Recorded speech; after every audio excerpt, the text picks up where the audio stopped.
9 yoshli qizimni yuragi tez uradi, qalqonsimon bezdan bo'lishi mumkinmi va qanday analiz topshirib bilsam bo'ladi?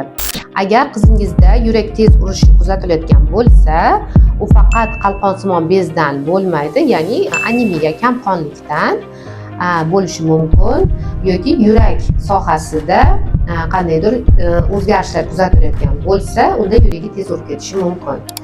Endokrinologik tomondan bo'lsa, qalqonsimon bezida gipotireoz yoki gipertireoz kasalligi bo'lsa yoki qalqonsimon bezda tiroksin gormoni yetishmovchiligida yoki qalqonsimon bezda tiroksin gormoni oshib ketishi hisobiga yurak tez urishi kuzatiladi. Siz qizingizni qaysi analizdan tekshirishdan o'tkazishni bilishingiz kerak.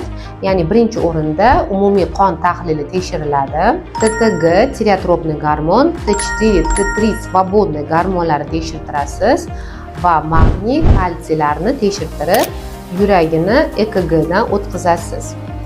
Agar shulardan qaysi birida muammo chiqsa, shuni orqali o'sha muammoingizni hal qilishingiz mumkin. Ya'ni qizingizda yurak sistemasiga gormon beryaptimi yoki umumiy qon tahlili hisobigami yoki yurakni o'zida qandaydir muammo bo'lishini bilib, keyin to'g'ri lecheniya qilsangiz bo'ladi.